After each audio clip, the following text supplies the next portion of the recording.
Welcome to Real People, Real Voices. I'm your host, James Jackson. I'm your co-host, Pastor Wayne Moore. Always a great pleasure to host with you. Yes, it is. It's good to be here with you. Man, I tell you what, this show is taking a different turn in the community. We have candidates who want to be a part of Real People, Real Voices. That really says something. Very exciting. And it's very exciting to have candidates come by here and drop a line on the community and let them know what they're trying to do. And I hope we can continue to do that in our community. And they're great candidates. Yes. All of them. Yes. And we want to also thank our sponsors. Yes, we want to thank Lee Kosuk and Crawley, attorneys at law who are doing their best to help the community. One of the best. We have Stewart Mortuary, who's handling our families through bereavement throughout our community, and Fervent Care Christian Academy, where you can understand education and let Jesus lead you along the way. That's it. Choose Christian schools and daycares. They are closer to Christ. Amen. Also, we want to encourage you to go to our YouTube channel, WHMB TV 40. You can put that in the search field on YouTube and subscribe there. You can watch this show when it's over, as well as other shows that you might have missed. You know, Dr. Moore, the wonderful thing is you can go back and you can hit the pause button, right, rewind, and extrapolate all the good information that's disseminated on this show. What I'm going to do is go back and see when you were beardless, and then see how you... You don't have to go back too far for that. and compare and see how that looks. Yeah, and we got a Facebook page. Yeah, and like us on Facebook. Send us a line. Let us know what we need to do to improve, because this is your show. It's not ours. It's your show. Yeah, Real People, Real Voices on Facebook. We're excited about our show on today, so refresh your coffee cup, put some extra ice in the tea, and we'll be back after this.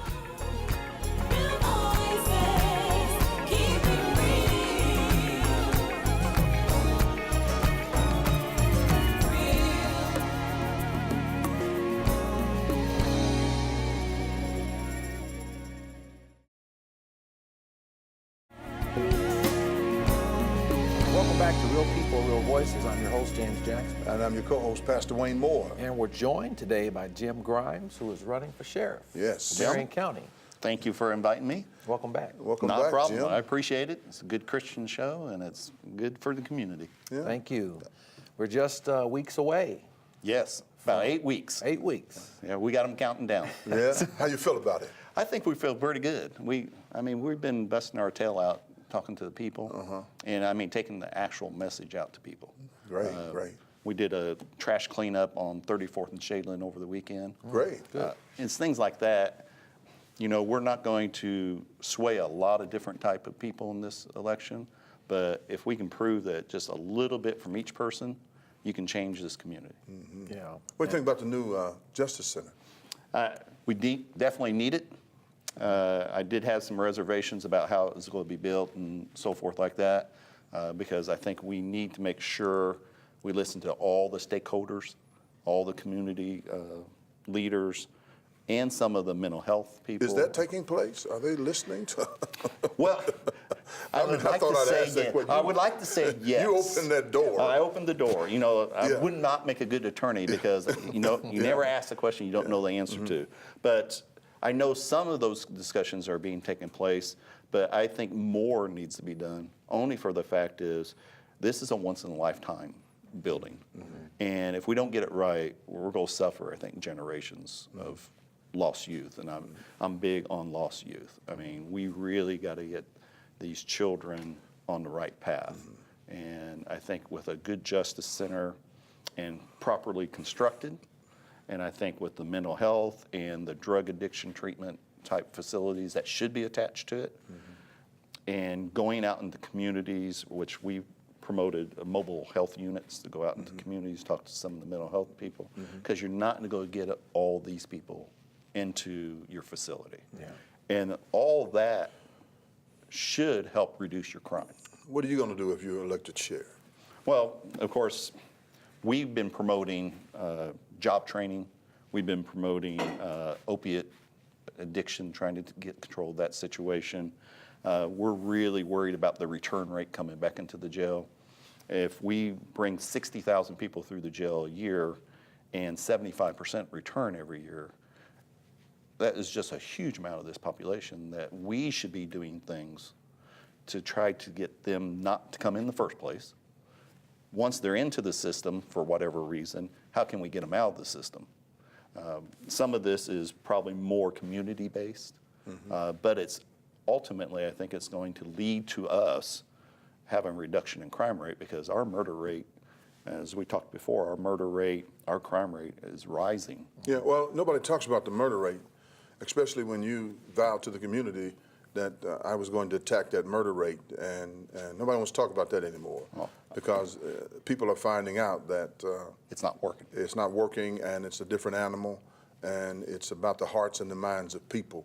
And you got to put boots on the ground to talk about that type of issue in communities to make sure that happens. And I'm glad you brought that up, because that's exactly what we're talking about. The Sheriff's Department's main goal is not law enforcement any longer in Right, we Marion County, understand that. but they are part of the law enforcement community. And you can be a great partner with Eskenazi Health, with Midtown, with the churches. I'm big on trying to say, if we get these children around 6 and 7 years old and start trying to help lead them down certain paths, structured paths of strength, get the boys to become men and men become better men, and do this job training program to where they could theoretically have $30, $40 an hour jobs. That will reduce the crime rate. The murder rate is in direct correlation to the opiate epidemic that we have. In some counties. In some counties. But let's just take that, and the fact is you have a murder rate that is just out of control. Right. And I think the sheriff's office could do a lot just by reducing who goes into the system, how they're treated into the system, and make sure they don't come back into the system. And then you become partners with, the federal government, with the local IMPD and other agencies to try to help. You have to be visible. You can't not just do photo ops. I used the 34th and Shadeland picking up the trash. Okay, that was 2 hours of a day. We're the founders of trash pickup. Oh, I didn't know that. Yeah, we're the founders of. I just thought I'd let you know. Yeah, Hey, anytime. We are the founders of that, and so we do it. We've been doing it for 6 years constantly, and now it's a part of the political campaign. That's good. Well, I've sat on boards of. I've been president of Boys and Girls Club and Chamber of Commerce. You have to give back. Right. I've been lucky in my life. I've been through ups and downs. I've been successful in business and so forth like that. But you still have to give back. Right. And I think that most people who want to become part of the public life have that goal initially to, I want to give back. Sometimes they stray. Right. And I think it's up to the community and other people to keep them back into the track. Well, tell us about the pay-for-play concept. The pay-for-play has been around for many, many years, and for the most part, what that amounts to is someone wants a special job or a different job or whatever, and I'm going to give a donation to a candidate. And then, of course, when you're in office, then you go ahead and give them that job, whether they're qualified or not. And I have no problem saying this individual is supporting my candidacy. And he is an accountant. Well, if you have an opening for an accountant, that's fine. But you don't make an opening for an accountant, and you don't make an opening saying you're going to be a captain of a broom closet, because you're wasting a lot of valuable resources. We're wasting, in our opinion, we're wasting millions of dollars on just simple things like that are taxpayers' money that you're spending to reward people. And that's just wrong. And I don't care which way, I don't care if you're Republican, Democrat, Independent, Libertarian, whatever the case may be. That's just wrong. And that's the stuff that does not sit well with me. So if you want to be a supporter of a candidate, all the power to you. But if you pay and expect a gift or a return on your money, it's just not right. Well, going into May, hopefully, you'll be successful, and if you are to be successful in becoming the next sheriff, how do you see yourself working with the current mayor, Mayor Hogsett, and the chief of police, Chief Roach? I know Chief Roach. I've met the mayor. I've not talked to him in depth on any subject. I'm a big team player type guy. Okay. Because there's nothing I can do personally to change everything. But if I can take a little piece of my life and add a little piece of someone else's life and a little piece of that, now if you start building that coalition, we're all in this together.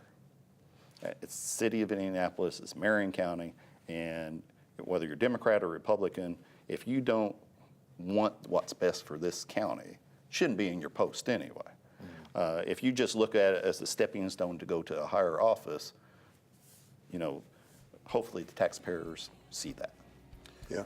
Well, Jim, you've been a great guest today. Oh, thank you. All the best to I appreciate it your greatly. candidacy going into May. Gain some steam, my friend. Yes. All Anything right. you guys need from us, please let us know, and we'll be more happy to help you. Thank you. Absolutely.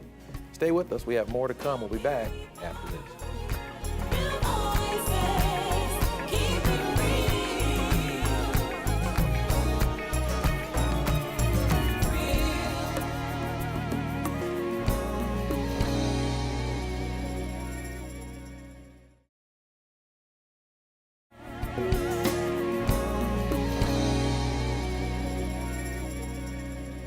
Welcome back, Real People, Real Voices, and we're joined by Lieutenant Colonel Kerry Forstall. Good afternoon. Good afternoon, and the race is heating up. I think it's always heated up from the beginning. You always have to be prepared for whatever comes around. Okay. So what do you think so far? I think it's been great. I've appreciated the chance to meet everybody through the community that I didn't know before. One of the important things is being able to go out face to face. I mean, I patrolled the counties, but it's a different thing when you're asking somebody to trust you with their vote. Yeah. What kind of response are you getting? Really positive. I mean, I'm not going to count anything till it's finished, because first off, we have to get May out of the way. Right. And actually, the first round, at least in the political party, the Democrat side, I got that, which was very positive. I mean, it's an important thing to me, to being brought up with seeing party politics, and some people don't believe in it, but it's something I was raised in. My grandmother was actually the Center Township trustee back in 1954. Really? And yeah, she was reelected, so that was a positive thing. And she was a widow with 9 kids at that time, so it's pretty amazing to think of that. So it was somewhere in the blood. Have you been with the Sheriff's Office for over 30 years? Correct. How do you think that will weigh into what you'll be able to do? I think it's important to, if you're going to hire somebody, if you were going to hire somebody here today, you'd want somebody with experience. And that's the same thing I'm saying is when you're making the decision, you can look at a lot of candidates and then say, who's got the experience? Over 30 years doing that, I've moved up through the ranks. I've held positions in investigations. I was a captain. I was working in homicide.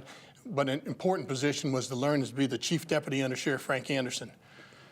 That was, for police terminology, car 2. So whatever he told me to do, or whenever he wasn't around, which was never, he was always there, but it was something you had to understand on how to run over 1,000-person police department. Yeah. And that's important. Yeah, it is. You gotta know how to do this administrative side of it. And I got let's get off of this subject just for a minute. Your hair is always people are going to vote for you because there's never a strand out of order. Yours too. Yeah, Never well, strand out thank of you so much. I really appreciate that. I mean, every time I see you, I mean, it's never.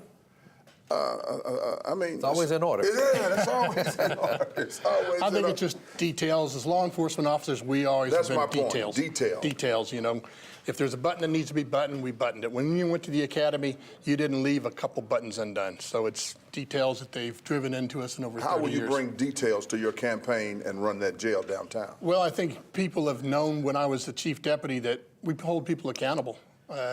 Unfortunately, sometimes we have to discipline, but it's necessary. Sometimes we have to fire, and you have to be willing to do that.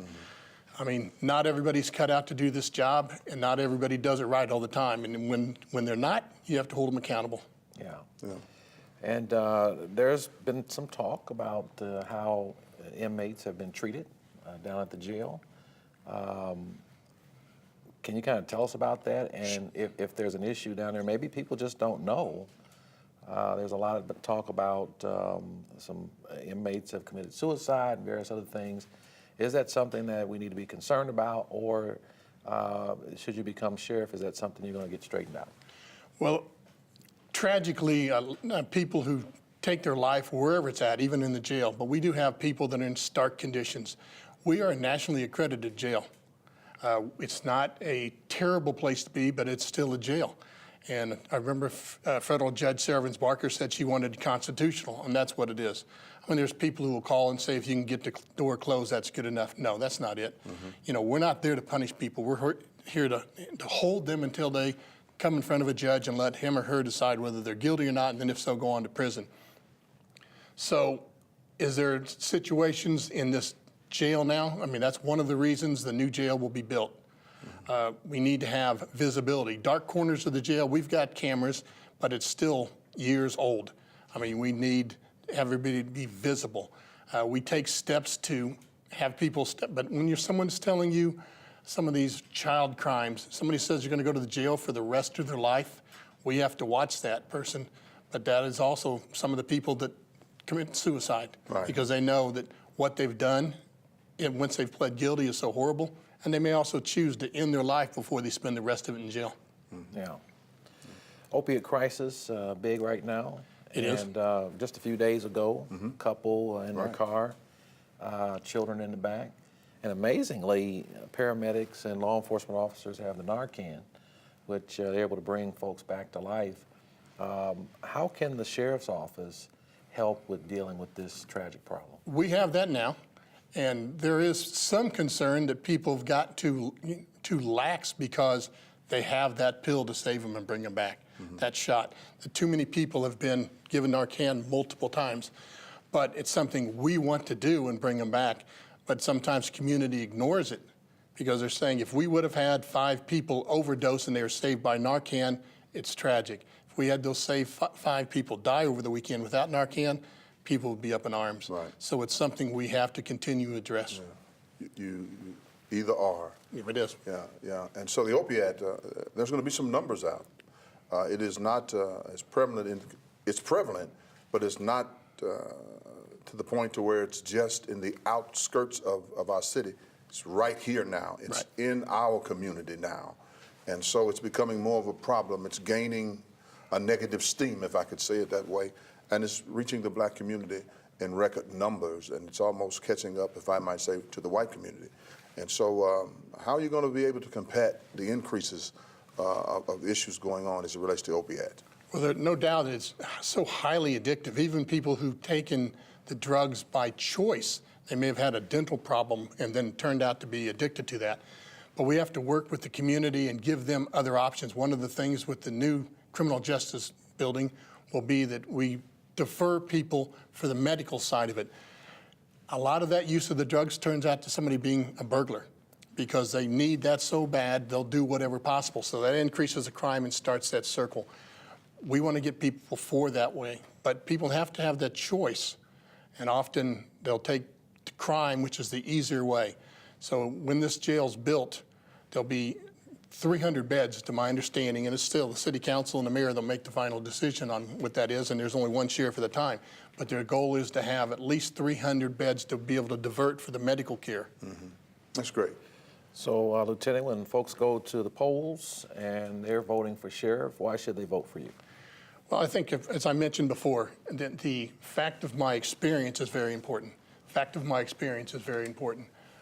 If you want to count on somebody's record, I think you need to know what they've done before.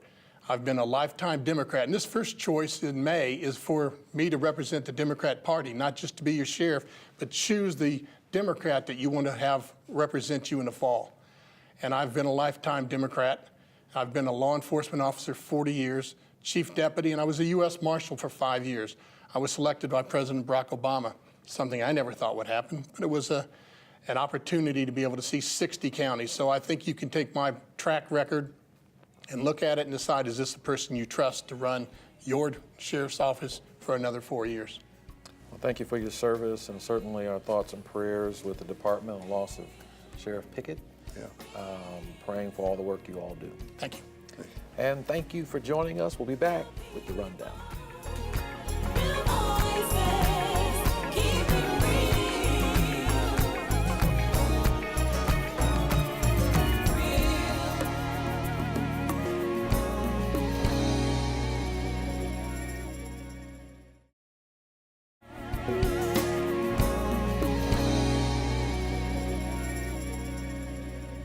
welcome back to Real People, Real Voices. I'm your host, James Jackson. Co-host Pastor Wayne Moore. And your executive producer, Faith McKinney.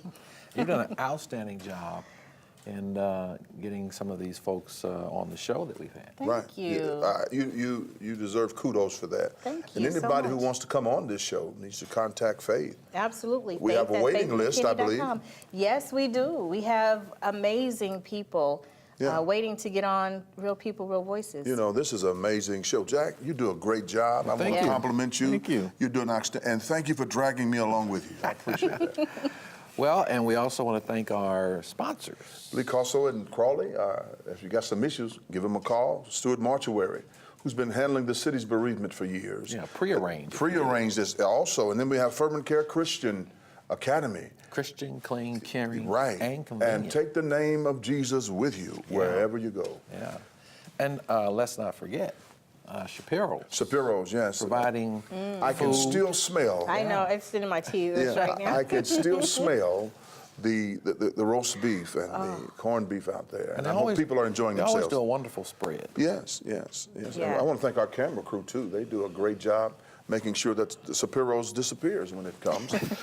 As long as working with the cameras, we're grateful for And the that. folks in the truck and everybody that makes man, this we show love you here at what it is. Channel 40. Great guest on today. Yes. Those who are running for sheriff. Right. Important responsibility. A lot going on. Right. I And, think you're right. The next sheriff will have an integral part in determining what happens with the development of the new Justice Center. And to make sure that there's balance in moving people into the judicial system and the medical system.